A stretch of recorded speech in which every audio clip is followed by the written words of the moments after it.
Hello, good people. Welcome to our show. Hello, bad people. Welcome to our show. I don't want to discriminate bad people. Welcome if you want to learn more about cybersecurity. Welcome because this episode will bring a lot of valuable insights. I know from personal experience. My websites were hacked 2 times. The first time I lost the entire business. Yeah, I'm not kidding about that. We lost the entire business because it happened in the best selling season. That was an online shop. And at that time, we didn't have experience how to recover, what to do. And so, yeah, we couldn't handle all these expenses. We had a lot of products that nobody needed after holiday season. And the second time was painful as well. So after 3 months, we recovered, but we lost a lot of sales. And all this malware put some settings in WordPress plugins. Leave a lot of terrible events, and we spend time on something that we can prevent. That is why today I want to learn more about cybersecurity, because prevention costs a lot less than treatment. You need to know about that. I'm so excited to discuss this topic with Scott Alldridge. How are you? I'm doing well. Thanks for having me. Appreciate it. Excited to be here today. A big pleasure. A big pleasure. I want to learn from experts like you. I know about your great experience. You wrote a book on Amazon. So, by the way, I'm going to read this book. You told a little bit about this book. So, it's on my list. I have a huge list of books that I need to read. And I know you are president of IP services. So, tell more about your experience and anything that can help to learn more about you. Yeah, well, thank you. First, I'll say, appreciate your podcast. Really, some valuable stuff. I've watched some of the episodes, and would really encourage your audience to tune in. 5-star, good stuff. I really like what you're doing and how you're bringing a lot of really good content to marketers and SEO experts, especially. So good stuff. Thank you. I'm kind of a teenpreneur. I started way back when I was 19 years old. I'm dating myself in software. And basically have, kind of reinvented myself in technology over the years. But back in about the mid 2000s, we kind of launched into some network support, network integration, and what we call MSP, managed services provider, which there wasn't a lot of back in that mid 2000s timeframe. It was pretty far and few between. And so we had kind of spun ourselves off and sold off some of my other businesses. Anyway, and so we've been sitting in managed services, which over time has evolved to really a managed security service provider, an MSSP. And really the last 15 years, that's where I've camped. I have worked with security since way back in, again, the late 90s. So we've got a long history of working. We called it IT security. We didn't call it cybersecurity.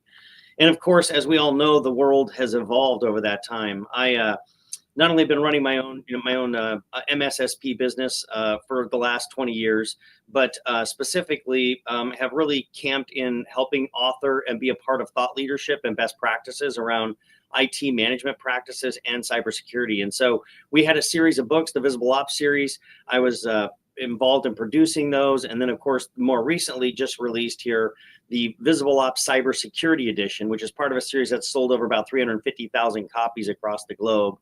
And so it's been widely successful and highly successful, and very excited about it. I do hold an MBA in cybersecurity. I am certified on a variety of different technical things as well, a little more technical than maybe some. It's not all just philosophical. A lot of it is practical, hands-on, working and running and advising my own MSSP company and my teams. So that's kind of my background of what I've been involved with, and I'm excited to share a little bit more with you today. Awesome. Scott, I have my first question about human psychology more. I'm interested about that because what a phone book offers usually learn psychology to provide valuable insights. And I'm interested why people like me don't pay for prevention, but will pay everything for treatment. I mean, I got this personal experience. That is why today I pay extra attention to security, but I didn't before. So tell about psychology, why it happens like that. Yeah, that's really interesting. I think it's because a lot of organizations they don't necessarily see IT systems. It's kind of almost historic in the world of IT and technology. A lot of companies are slow to embrace it. They see it as a cost center. They don't see it as a revenue enabler. They don't see it as strategic. So I think that's kind of where IT's been. And some of that's IT's own fault from mismanagement. Most IT projects, and the studies still prove this to this day, believe it or not, that they tend to come in over budget and not on time. So, they're rolling out some new feature, or new software, feature, or new product, or new systems, or whatever it might be. We're going to migrate some of our stuff to the cloud. Those things continue to this day to be not on time and over budget. So there's a bias, if you will, against, I think, technology and the investment in technology, what that means. And yet we read the news every day. You don't have to look far, right? Every day in the news, we're seeing some kind of a cybersecurity breach. Yeah. And we're seeing it go downstream. It's touching tiny, businesses that might only do $1 million in revenue, which really is not that much in the scope of things. So it's really everybody's a target, and so we have a problem with leadership, and that's one of my first chapters in the book. The first chapter really talks about leadership in cybersecurity and kind of a security first mindset and why we should care and prioritize cybersecurity. And again, the statistics and the numbers are terrible. You just shared some of your own. I mean, 40% of businesses that suffer a serious cybersecurity attack go out of business. So it's that serious. It'll put you out. And so businesses aren't taking that serious. A lot of presidents, owners, executives not making a priority of it as leadership. They tend to not invest like they should to protect themselves. And then boardrooms are in the larger, more enterprise business. Their boardrooms kind of have their head in the sand too. They're not really understanding it, so they tend to stay away from it, not ask the tough questions of their management teams. And so that's also a big thing, is that a lot of boards now, there's a real move over the last couple of years to get leadership around cybersecurity that sits at the board layer to ask and help govern with the right questions. So it is a problem, and there's a lot more to the psychology of security, more into why do people still click on things, and why do they do bad things unintentionally. But there's more psychology there to think about from the user perspective, that the hackers know. They know how to play off of that psychology for the various users that are out there that have access to systems and networks, even IT people. Yeah. According to some data, online fraud is more than $100 billion a year. It's a lot of money. And it's only online fraud. But can you imagine the damage that you can get? As I got this damage, so it's even more. It's even more. So, Scott, okay, let's imagine someone can listen this episode and decide to do something with their projects, but have no any experience. For example, if I do anything first, I usually try to learn a little bit more, to spend some time, like a few days, to read, to learn, to listen, to watch, anything like that, to get more insights before choose the right people who can help me, or right tools. Can you tell where to start? I mean, like, for example, let's imagine someone has project and wanna to put security in the priorities. What to do first? Yeah, so that's one of the things that's in my book. What it gets into in the later chapters is really what we call a methodology around cybersecurity, and it's fast becoming very popular. It's been around for quite a while, and it's called Zero Trust. And it really takes the idea of least privilege, which we've known about in various, rolling out domains and security architecture on networks, where we only give access and privileges to those that need the access and privilege. So the idea is you take that to and Zero Trust are like 7 pillars of your IT infrastructure and your networks. And so you look at each one, starting with like identity and access management, all the way down to something we call microsegmentation. So you're looking at this idea of only giving trust and access to those that absolutely need it, and then often even limiting that for a particular scope. So they have access only for the point in time that they need to have access, which limits what we call the attack surface and the threat landscape, so that attacks, it's harder for them to find or know when and what surface to attack to make a breach or what to happen. One of the principles of Zero Trust is assume breach. And you can tell today, look at all the big companies, enterprises that have all the smart security guys, teams of them paying buku bucks for the best and the brightest. They've got all the best tools, and yet we still see that they're getting hacked. So breached. So we know that there's it's just a matter of time. If the bad guys were to state now where if they really want to, the threat actors really want to get you, they can find a way to get you. It's just a matter of time.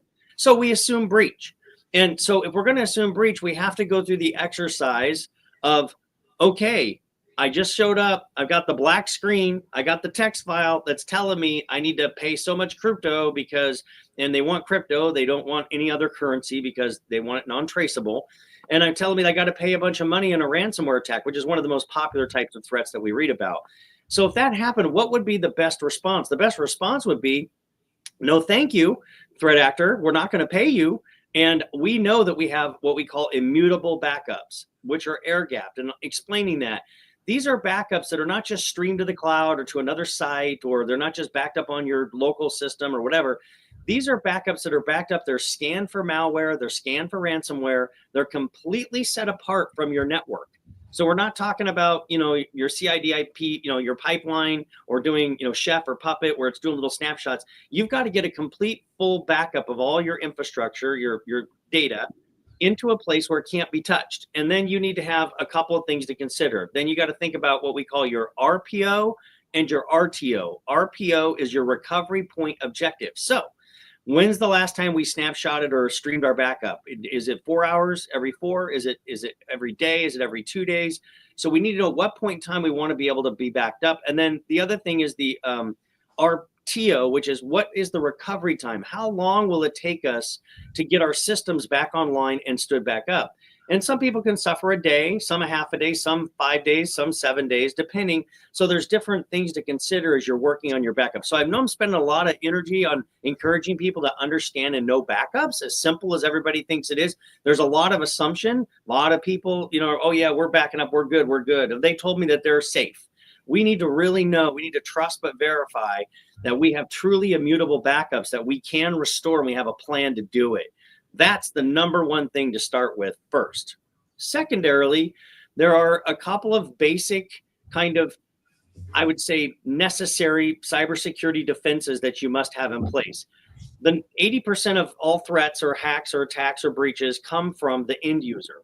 So using strong passwords, which usually means you need to use a password manager. And most people don't want to take the time because it's a hassle and it's a pain to have a password manager that basically creates very strong passwords and can very much automate that process. So you need really strong passwords, and you should have a tool in place to do that. And then a part of that, you should have MFA, multi-factor authentication.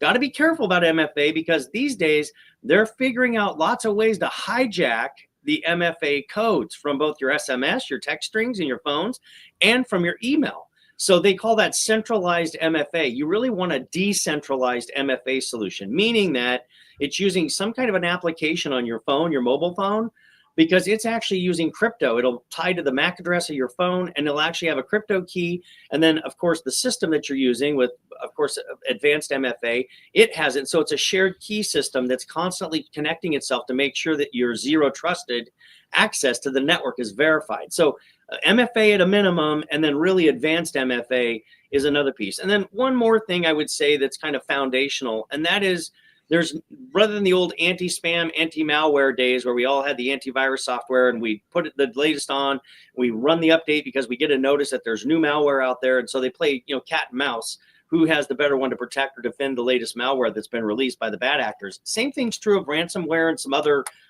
malicious software that goes out there from clicking on things, which users will tend to do, not just email, but websites, etc. So there's this thing called EDR, which is called endpoint detection response. It is the new antivirus. And if you're not using an endpoint detection response, which will arrest about 70% of any bad, malicious activity at the endpoint, it'll basically cut your, your computer. It'll shut it down, freeze it until it can be eradicated before it crawls. The malware or infection goes in deeper to the network. So it protects the rest of your systems because it arrests that threat point where the threat actor is coming in at right at the endpoint, wherever that is. So those are for, desktops and, your endpoint users, your laptops, your Macs, whatever. Those are the big pieces. And EDR. Now, there's also the next level is MDR, which is managed detection response. And this is where you're using tools like an EDR that they usually talk to each other. And it's actively looking at all of your network. And when it sees threats happening, it shuts it down again, across the whole network. So these are just some of the basic tools. There's a lot more layers as we talk about layers of zero trust.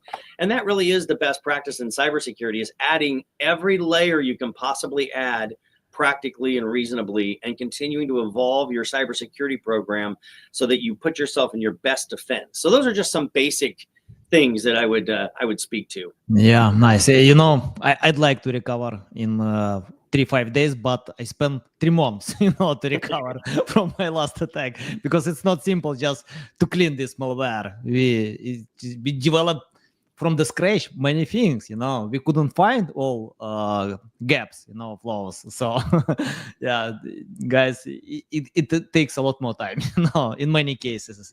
I don't want to say about all cases, but in many cases it takes a lot more time. So yeah, Scott, I want to ask about you know, I took part in many meetings, and many coaches tell don't click links in emails. You know, we use emails every single day. We need to click links from customers, from salespeople. It doesn't matter. We get a lot of links, but many coaches say no, don't click links, ignore them, be careful about that. Can you tell how to manage the process if I need to click links, I need to get this data, but how I can be sure that this link is safe for me? Yeah, so that's basically user education, and we call it SAT, security awareness training. And it really is looking for little details, like on the domain, do you know it's a trusted domain that it's coming from? Sometimes you'll see an extra dot, whatever extension of the domain, somebody's basically phishing or phishing or whatever. So a lot of times I'll send domains or links to click on, and the idea is that that really is not the authoritative domain that you think it is. You know, big banks, they'll put a, you know, whatever, wellsfargo.q.com, or they'll put something, insert something. So you got to really pay attention as to what are the domains that it's coming from. You can't just click on things blindly. The other thing is the EDR I was just talking about. That's also kind of a, you know, a backstop. So that if you do click on a link, good chance it will get stopped and arrested if you're using the right, you know, endpoint detection response software. But that's one thing. And then on email, same thing, looking at, you know, suspicious names. If they're creating fake urgency, you know, you just got to stop before just clicking and opening and clicking and opening. You really got to think about, who's this coming from? Does it seem legitimate? And what we've learned a little bit is that some of the security awareness training out there, they're teaching people not to click on bad links by telling them to click on bad links, which is very interesting psychology of training. One of the tools that we use in our MSSP business is more of a, you know, positive reinforcement. It does a short little video. So it's actually teaching you about, as I'm talking about, what to click, what to look for, what not telling you to click on links. And then it gives you a little test, and everybody gets a little certificate, and they get, you know, every, you know, couple of weeks, they get a new one to remind them and keep security first in their organization, making a priority of it, talking about it, having breakout sessions to talk about the latest cybersecurity threats that are out there. Isn't that a priority in your company? That really make it aware and keep it in front of people and train them what not to click on and what to click on and what looks suspicious and what not. It comes through learning and repetition to learn what to do, because to your point, you still have to do business. And so there are links and things that are going to be shared. The other thing is HTTPS, which we all kind of know about that. We should know that the domain is actually a secured domain. Not that a secure domain couldn't trick you and hack you, it could, but do we know that if information we're putting into a particular link or whatever, if it's not in a secure, you know, hypertext and terminal protocol, the HTTPS, knowing that it's encrypted, that the site has some level of protection of the data that you're putting in. So yeah, got it, valuable. So John is asking, how should businesses shift their mindset from compliance-based security to risk silence-based cybersecurity? Yeah, that's a really good question, actually, because that's actually almost a book that I've thought about, is, you know, VisibleOps compliance, because there is a lot of people that I say organizations, companies that get confused about checking boxes for compliance. So you can have all the security policies, you can have all the best practice policies, right? The UAPs, user acceptance policies, all the things that you do in your organization. But if you're just doing that to check boxes and there's not any real way to authenticate and actuate those particular policies, yeah, you're still going to be open with threats. And so the idea is we got to move beyond the idea of, oh, do we have this in place? Do we have this in place? This in place? And actually testing, having attestation, if you will, of those controls that you put in that are married to the compliance. The other thing is that a lot of compliance, is really good. You embrace it. There's been in the past a little bit of a resistance, like, oh, it's, GLB, whatever. It's, Sarbanes-Oxley, and it's heavy and it creates a lot of work for IT and it's expensive. And that's true. But the other thing in this dispensation of, cybersecurity, we really have to embrace the compliance and say, okay, how do we get the best of the best if we're going to take on this particular control? And then not just having a policy and not just saying you check the box that the control's in place, but actually having accountability that those controls are working. So trust but verify, and making sure that whatever tools you're rolling out. And then the other thing is really prioritizing the right things. You'll learn that with certain compliance, that if you actually, if you really put them what you call kind of kill chain, and you look at the various sets of controls, whether it's, whether it's CMMC or it's PCI or it's HIPAA for healthcare or, Sarbanes-Oxley, you'll find that if you do a lot of the base controls, the main ones, it kind of has a kill chain. It'll knock out most of the other compliance on most of the other controls if you're focusing on the right ones. So yeah, great thing. Resilience is the key. That's where we're moving to. That's a little bit what I was talking about with the backups, not just checking a box to make sure you have backups, but actually knowing that you've tested, verified, and that they're immutable and they can be restored within a time and point of which you need it to be. That is a resilient position. Now, if companies can afford it, there are ways to actually air gap complete redundant, architectures that are synchronizing with each other. So you literally have real-time failover if something bad happens. But that gets really expensive. Yeah. Scott, I'm interested about choosing the right tool. Many tools look the same. The same features. All of them have recognition. But can you tell your methods? How to choose a specific tool for specific case? Yeah, I think, there are a glut of tools out there. That's a very good point. And I think a lot of them, come down to, looking at what is their, you need to have a strategy first. So if it's zero trust, we look at things, we kind of come at it from more of a pragmatic approach. What is our biggest threat? And it's the endpoint, right? The edge of the network is the end user nowadays, as we say, right? They're the new threat. So we want to start at the very edge. We want to look at how do users interface. And so I touched on this earlier. So looking for what we call PAM, which is privileged access management. That's kind of the ultimate in identity and access management, is making sure that we have role-based access and some of the things you do in security. So we start with the very edge, the end user, and training them to be security minded. And that's really important.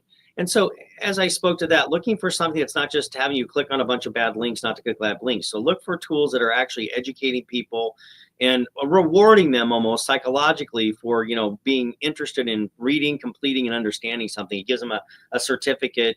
Woohoo, congratulations, celebration, you passed your, security awareness training. So we start there. And then as we think about identity and access management, we got to think about some of those basic things. How are we accessing the network, and how do we verify that user, authenticate them, that we know they are who they say they are, which is a really, really important thing. Again, this is the most biggest vulnerability that exists out there at the end user. So you got to spend a lot of energy on that. You're looking for tools that are really I would call them tip of the spear. Like I shared with the MFA, just doing a text MFA or a central MFA that shoots an email, look for ones that actually have dual authentication or crypto authentication, if you will. We call it verified credential access. So it really verifies the credentials to know that you are who you say you are, and it has to have a shared key system. That's really important. So really, again, looking for best practices and looking obviously for references, doing your research to make sure that they can prove that, a lot of the claims that they make around the security of the tool is important. It's layers. Tends to be one solution isn't always going to be able to do everything. If they're telling you that buy this one particular tool and we do these, these 4 things and you don't ever have to worry about cybersecurity again, that there's no way that could be true. So that's an awareness to be, be out there. They may do 2 or 3 things really well, but they don't do everything. And there's no one tool. I joke in my book a little bit that a fool with the tool is still a fool. So we don't want to be a fool with the tool just by saying one tool is going to all of a sudden check a box and we're going to have awesome cybersecurity. It takes layers. And again, I get into those layers in my book. Yeah, got it. Scott, I want to ask one very naive question, probably from my side, I don't know, but anyway, I want to ask about that. What is the goal of these hackers, attackers, who try to put down any website or any business? I mean, like, I understand when North Korea hackers can do it. I mean, like, political reasons, their leader can say, okay, please destroy this West. But what about simple examples? Because, if we check out online studies, it's a lot. I mean, like, plus 30% of all websites are hacked. 30%, it's a lot. So what is the main goal of all these attacks? Yeah, so obviously they're trying to, number one, sometimes it's vandalism. They're just trying to vandalize. They're out there just trying to break stuff for the sake of breaking to prove that they're smart. A lot of people, they have no real goal, quite frankly. It's just pure vandalism. But most are interested in gaining some kind of access to private or a confidential information to see if there's something of value there. We call it PII, personal identifiable information. If they can get, addresses and social security numbers, and that's why healthcare information is so valuable, because it has so much information that is useful, that usually is related to your insurance information. And even the professionals, they like those, demographics of healthcare workers because they make a little more money. They might have more resources. They could do identity theft with some of the information. So they're usually looking for those kinds of things. That tends to be, really the goal is to do that. It's got sophisticated out there. If you're a smart teenager and you go onto the dark web, which is the Tor browser, which I never recommend that, but you go onto the Tor, you'll see that there are, ransomwares of franchises. This is how sophisticated they've gotten. So you can sign up for a franchise for $299. They give you a set of hacking tools. You go out on Wi-Fi network, sit at Starbucks, maybe try to siphon credit, whatever you do. But if you get into a particular business and you hack partially in, but you can't go the rest of the way, you can escalate it with the franchise and they'll bring in a partner, a technical partner. This is how sophisticated they are. And they'll work together to ransomware a business and then share the proceeds.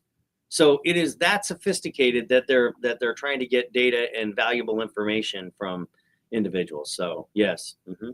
Yeah, John is asking again one more question about what are top mistakes organizations make in their first and second breach that often worsen the impact. What do you think about that?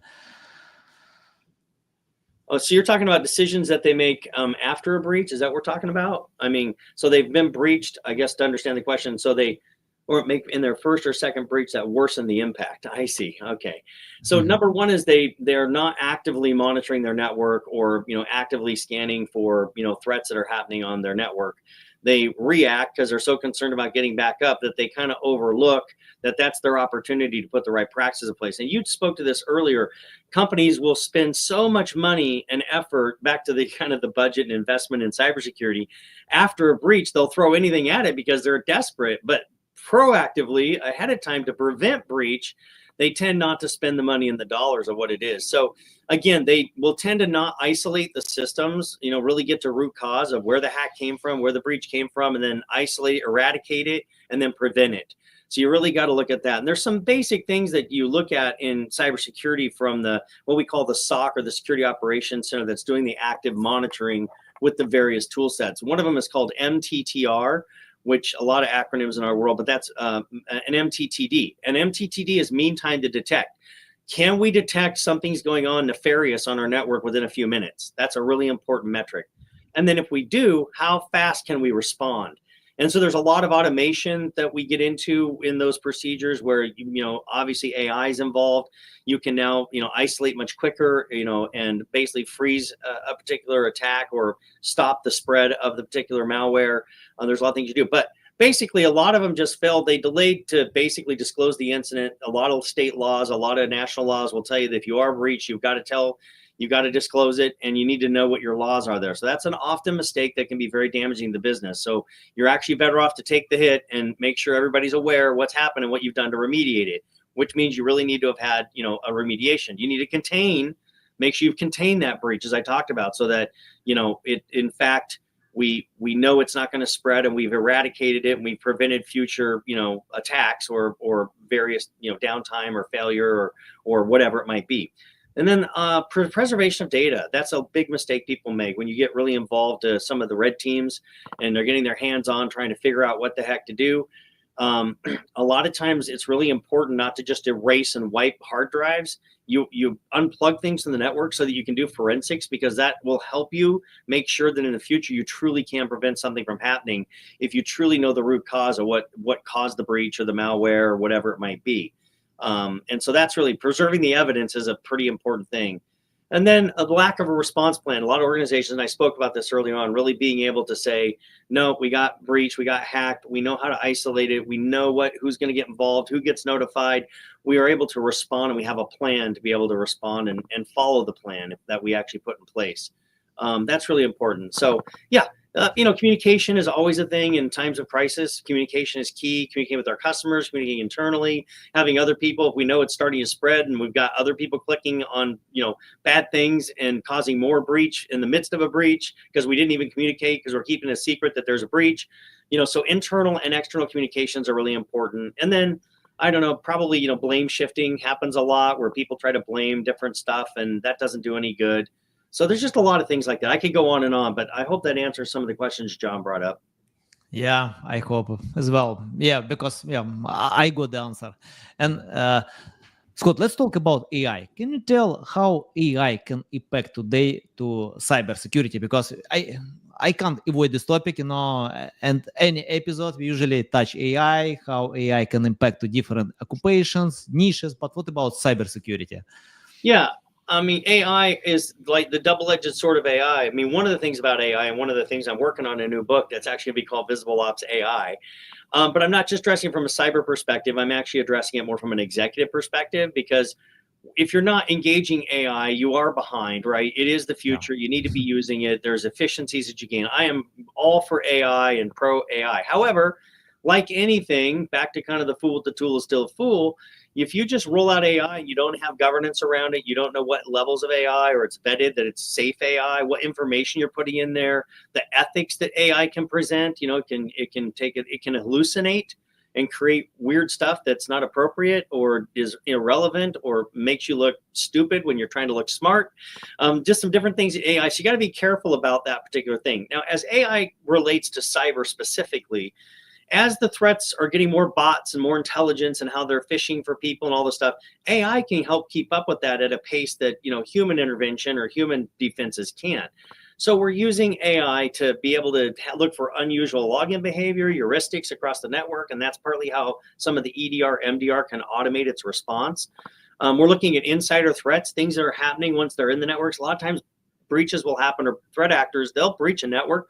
They're patient. They'll wait 30, 60, 90, 6, 8 months sometimes.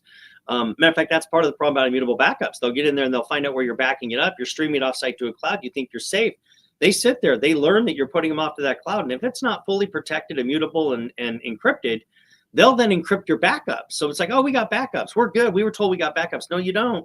They encrypted those as well. So they'll get you both ways. But malware identification, these are the things that AI can obviously do a really good job with. Email security, being able to look at all the glut of, spam emails and be able to isolate them, using a good security email solution is very important, as well as protecting, if you're in an Office 365 world, be able to protect those tenants.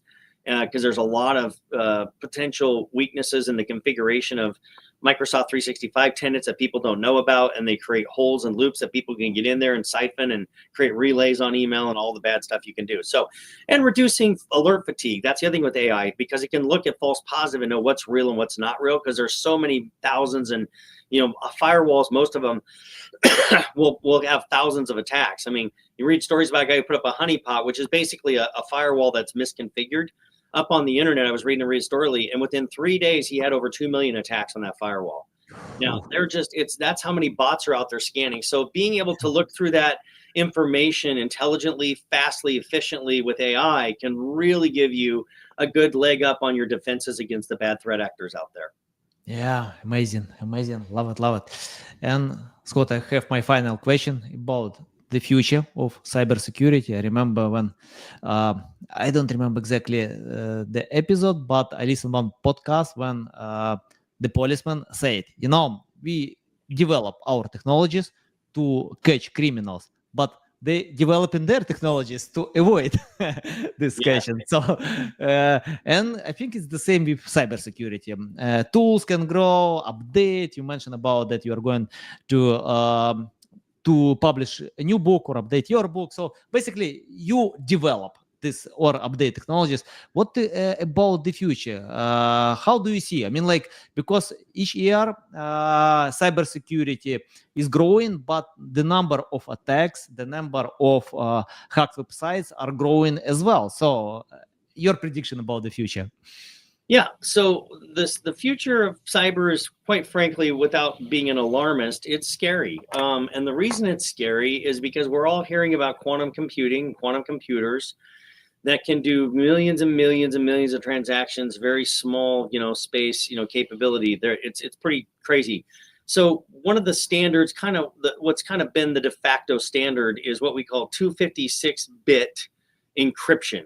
And 256-bit encryption is, used to be, 64-bit, 128-bit, and so anyway, 256 the standard. What's happening now is that with the quantum computing, which is not readily available, but when the threat actors get a hold of it and the right application, what used to take a couple of years, which to potentially hack 256-bit encryption, now can do in days with quantum computing. They've proven that. It's not just theory, it's fact. It can be done. So there's a lot of things that we got to think about as quantum algorithms become more available and quantum computing. And so there's a lot of things that are technologies right now that are basically coming up with various algorithms that protect us against quantum, computing. So it's basically PQC is what we call it. And I talk about this in my book a little bit, but it's quote post-quantum cryptography. So the idea is that we've got another level of cryptography beyond bit des encryption or whatever that actually can defend against the quantum computing algorithms. And so they can't break that. It puts it more times that things can be updated and changed, like passwords and various authentication sources. So again, it's a world of quantum computing that's coming after cyber. There's going to be a lot of people not ready. We need better, faster, quicker development of PQC, post-quantum computing algorithms. The government is investing in it. NIST, National Institute of Standards, is now coming out with some good things around both AI and PQC. So we're getting some good things that are happening around this space. But that's what people have been looking out for. It kind of sneaks up. So if you don't keep up on just the basic, kind of what I'd call the basics of good cybersecurity hygiene, you better catch up with that, because you can't really have enough defense posture. You have enough practices in place, enough layers to defend against everything. You want to do your best, and then you got to get ready and keep up to date, because as the quantum world is coming, quantum computing, you need to have the right cryptography in place to defend and protect your system. So that's what I see as the future. AI is very much involved now. You marry AI to quantum computing, and you've got a pretty dangerous, for good and for bad, right? There's a lot of good that they can do with that as well, like anything. But that's the big thing in the future, in my opinion, as we look at the future of cybersecurity. It really is the post-quantum computing algorithms to protect us against all the new quantum computing stuff and AI. Awesome. Yeah, I love it. Thank you, Scott. A big pleasure to learn a lot of this great, valuable insights. I'm going to read your book. I recommend anyone to read your book. You know how to market this book, because you provide a lot of value before reading this book. So it gives a strong reason to read it. So tell the best way how to keep learning from you, how to reach out to you, how to follow you. Yes. So obviously you can hit my author's website. That's probably the best place to get all my links and various things that I'm working on. That's ScottAlldridge.com, just like my name that's on the screen, ScottAlldridge.com. And you can learn more, contact me. There's a form to fill in. But I'd like to make just a couple of things I'd like to offer up. Part of I wrote my book is basically to kind of raise the tide that floats the boats, as we say, right? Trying to, altruistically help people with cyber. So one of the things is I wrote a executive guide companion to my book, because my book is 405 pages and it gets a little deep technically. But I wrote an executive guide that's really designed for, obviously, executive business owners, presidents. I would offer that book. I saw that a companion guide for my cybersecurity book. It sells for $17.95, but I would offer an e-copy. My team will get you one if you text me at this number, and I'll give you the number in just a second. You'll text Secure25. But I'm going to go one step further that I'm going to offer up to your audience. We use a penetration service because we can't be the ones that are managing cybersecurity for folks, and then we do the penetration scanning to say we're doing a good job. We have to have a third party that validates that's not the one that has their hands managing the security. We have a partnership, and I'm willing to offer up a pen level 1 test. You can Google it. There were $2,000 to $5,000, $6,000, $10,000, but we'll do a pen. There's 5 levels of pen, but it's a pen 1, which it's a great look at your network. I'm going to offer up a no cost. If you contact me with my text in a little bit, I'll give you the number, a no cost pen 1 test. My team will coordinate with you. It'll give you a great report that'll show you all, not only just dark web stuff, but it'll show you ports and scans. It's not just a vulnerability. It really does a little penetration on your network. It's non-invasive. It doesn't affect your network. It can be done incognito. So if you think you're being told you're secure by your, partners or your IT team, it'll actually check your security. They wouldn't even necessarily have to know that it's going on. So here we go. So text me if you want the book or you want a pen 1 scan at no charge. You text me at 541-359-1269. That's 541-359-1269. That's a USA number, a United States number. Again, secure the word or send the words secure 25. Just type in secure 25 with your number. We'll reach back out. We'll get you a book emailed out to you. We'll get you set up for a pen 1 scan test. Awesome. Very generous. Yeah, guys, you can find this information in the description below. If you can't write this number because you are driving or doing anything like that. So, but anyway, you can find this number. So text it. Please let Scott know that you got this information on Miss podcast. Scott, it's a big pleasure to get on my show, to learn from you. I love so valuable. So I hope we can have this conversation one more time, to keep sharing value in the future. Guys, thanks a lot for listening and watching us. See you next time. Thank you.